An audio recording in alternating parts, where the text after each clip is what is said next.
for the U.S. to feel anxious about. U.S. President Donald Trump ponders trade war with China. Trump has ordered a review of Chinese trade practices that force foreign firms to partner with Chinese firms. This comes shortly after he praised Beijing for its support of harsher UN sanctions on North Korea. While U.S. President Donald Trump presses China to step up pressure against North Korea, he is considering sparking a trade war with the world's second-largest economy. On Monday, Trump plans to sign an executive order asking his trade office to investigate China for its alleged theft of American technology and intellectual property. The president, who is vacationing at his golf club in the state of New Jersey, said Friday that he planned to return to Washington on Monday for a very important meeting, and "we're going to have a pretty big press conference." It was not immediately clear whether his trade dispute with Beijing would be the subject. The commissioned report may take a year to compile but could lead to U.S. sanctions against Beijing. Still, Trump praised China Friday for supporting the recent UN vote to ratchet up sanctions against North Korea. In a phone call with Chinese President Xi Jinping, the two leaders reaffirmed their shared desire for a nuclear-free Korean peninsula. Trump, however, also informed Xi about the pending probe into China's trade practices, according to two U.S. officials with knowledge of the conversation.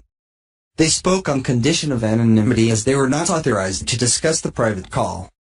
The Trump administration suspects China of appropriating U.S. know-how access to China. In particular, Trump wants an examination of Chinese trade practices that force American companies to share their intellectual property if they want access to the world's second-largest economy. U.S. businesses are often forced to create joint ventures with a Chinese partner and turn over valuable technology assets, a practice the White House claims stymies U.S. economic growth. The latest review will be conducted by the U.S. Trade Representative under the Trade Act of 1974. Depending on the results, the U.S. could either seek remedies through the World Trade Organization or outside of it.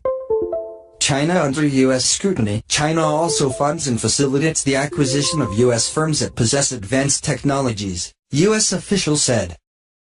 They added, if Americans continue to have their best technologies and intellectual property stolen or forcibly transferred offshore, the United States will find it difficult to maintain its current technology leadership position.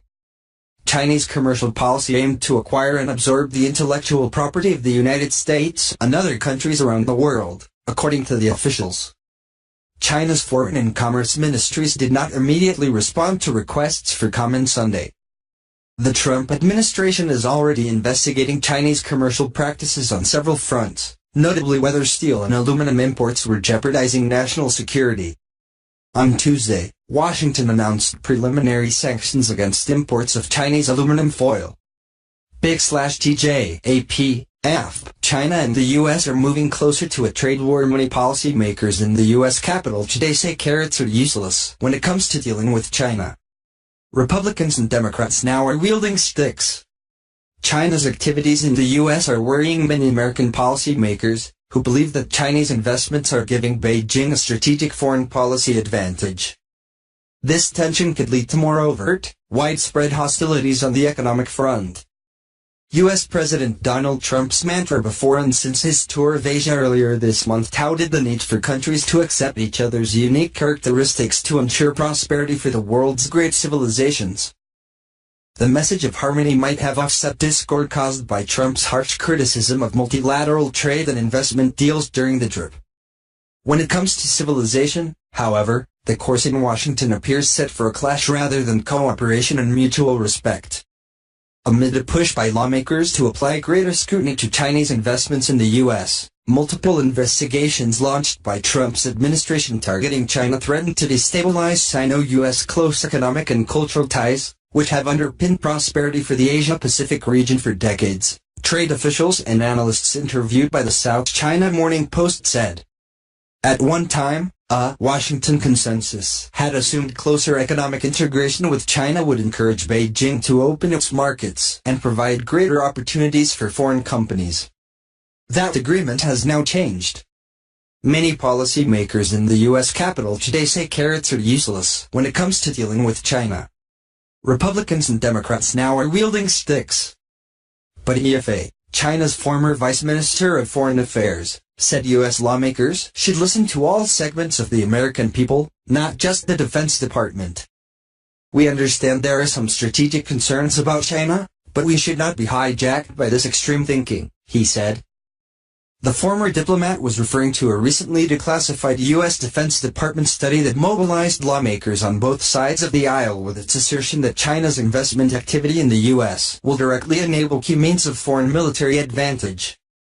Washington has been struggling for a long time about what is the best way to get China to adapt and change, what would work and what would also preserve the system, the global trading system that we have, Scott Kennedy, director of the Project on Chinese Business and Political Economy at the Washington-based think tank Center for Strategic and International Studies, said. Trump is less risk-averse than all of his predecessors, Kennedy said. The logic of the president when negotiating with U.S. companies operating in China is that, yes, maybe you'll lose some sliver of that current piece of cake that you have access to, but if you want to expand the size of the cake then you might potentially have access to China or elsewhere, then you have to be willing to put this current slice at risk. China and the U.S. may be coming to a head over trade hostilities. AP. Images proposed changes to the way the U.S. government reviews foreign investment gained more urgency owing to the Defense Department study, a 49-page document called China's Technology Transfer Strategy, How Chinese Investments in Emerging Technology Enable a Strategic Competitor to Access the Crown Jewels of U.S. Innovation. The report, initially circulated among U.S. lawmakers a few weeks after Trump took office in late January, addressed the government's concerns about China at a very high level, even suggesting there was potential for a civilizational clash that Trump, in Asia, said countries could avoid if they played by mutually agreed-upon rules.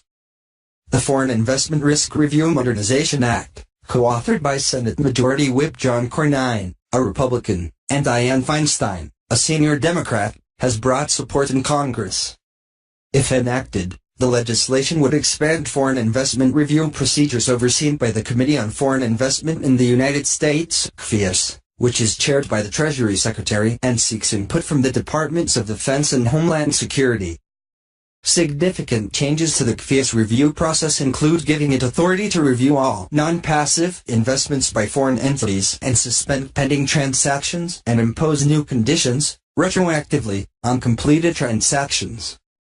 CFIUS now only reviews transactions in which a foreign party wants a controlling interest in a U.S. company and makes recommendations to the president on the national security threat posed by a proposed transaction. New requirements in the bill have the practical effect of subjecting many Chinese acquisitions to mandatory review, according to an analysis by U.S. law firm Strucken & Levin, which represents companies facing CFIUS reviews. The proposed Cornyn-Feinstein bill would constitute the most significant change in the last 10 years to U.S. review of foreign investment and merits close attention, especially in the current environment where there is an increasing degree of protectionist rhetoric, according to a memo by Wachtell, Lipton, Rosen and Katz, another law firm representing foreign companies investing in the U.S. While CFIUS is designed to halt the transfer to U.S. adversaries of advanced dual-use technologies, those that can be adapted for military use, lawmakers are calling for the process to cover transactions that would give Chinese companies control over large pools of personally identifiable data. Such data, analysts and other observers warn, could make government officials and active members of the U.S. military vulnerable to blackmail or offers to engage in espionage. The concern over access to data partly explains the delay in U.S. government approval for Ant Financial's $1.2 billion takeover of U.S. money transfer service MoneyGram. The buyer has been trying to secure the approval since April. Many analysts and policymakers have pointed out that MoneyGram would not be allowed, under China's laws, to acquire Ant Financial, further pushing the effort to crack down on Chinese investments in the U.S. We are not commenting on the CFIUS process, but we are continuing to work with the various regulatory agencies and remain focused on closing the transaction by the end of the year, Ant Financial said in September. The company is a financial affiliate of Alibaba Group, which also owns the South China Morning Post.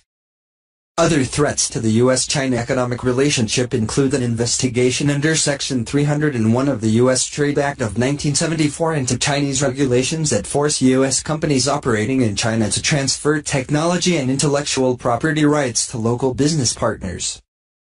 The investigation could lead to unilateral U.S. trade remedy actions such as tariffs meant to compensate the U.S. for losses American companies have sustained from Beijing's trade regulations or a dispute settlement process within the World Trade Organization.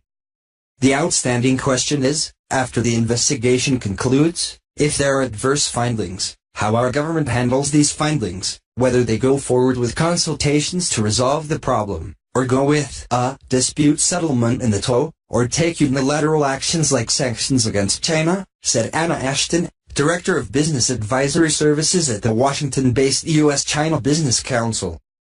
If the government were to take unilateral actions, then there will be a risk that we will be out of compliance of our international obligations, she said. Then we will be starting a trade war, perhaps.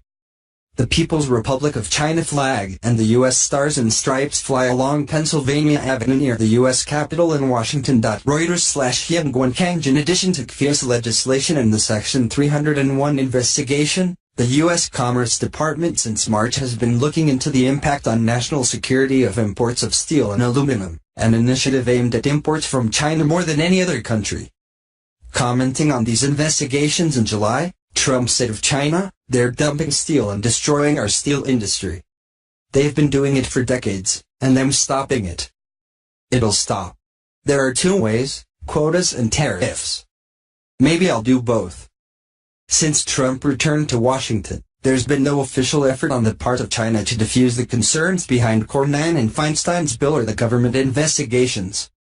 "I don't think there are so many projects Chinese are investing in here related to national security," Li Bin, who heads the Economic Affairs section of China's embassy in Washington, said.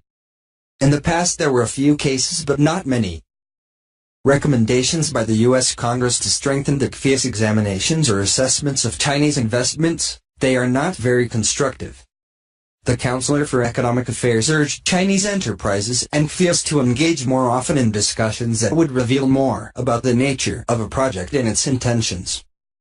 "Communication is very important," Li said, adding that he is not aware of any effort so far to open such dialogue.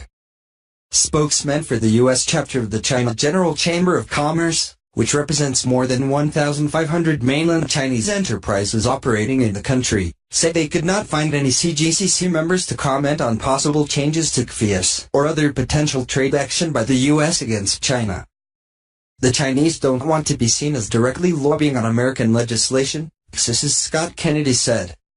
They also know that the course of legislation is never straightforward and that there is a vigorous debate within the United States. If they are seen as overly poking their fingers into this, they can get burned.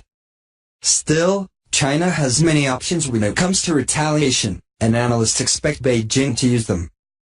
If there's trade tension, U.S. companies will face certain risks on a number of grounds, including anti-monopoly laws, anti-corruption laws and consumer protection laws, Sherman Chu, a La Piper lawyer who advises companies undergoing CFIUS reviews, said. Authorities in China have more discretion over how they go about interpreting the rules than they do in the U.S. China's leaders have said that many international rules were set by other countries when China was weak and had little input. So it's not a surprise that China hasn't always been willing to live up to the spirit of these rules, Chu said. There's a risk of miscalculation resulting in a trade war, and the real question is whether the Trump and 11 administrations will be adroit enough to avoid it. Not all of Washington's China hands agree that it is in the U.S. interests to ratchet up trade action against Beijing. The impression I have is there are still unresolved disagreements within the Trump administration of how to deal with these bilateral trade friction questions, J. Stapleton Roy, U.S. Ambassador to China under former Presidents George H. Bush and Bill Clinton in the early 1990s, said. Roy, who was born in China and raised there during the Second World War and the Communist Revolution, is founding Director Emeritus of the Kissinger Institute on China and the United States at the Woodrow Wilson International Center for Scholars, a Washington think tank. If we take unilateral actions against China, China will retaliate with unilateral actions against us, Roy said. Where's the net benefit? Who gains from that? Speaking at a lunch at the New York-based China Institute last week, Vice Minister He addressed the geostrategic concerns around China's new ranking among global powers. China wants to invest much more in the United States, but we've met quite strong political resistance, he said. I can understand the strategic anxiety on the part of the U.S. about China's growth. We are ready to move from prosperity to become a powerful nation, one of the global powers. For the U.S. to feel anxious about China is understandable, but we should not let that anxiety take over, to become the sole guideline for foreign policy.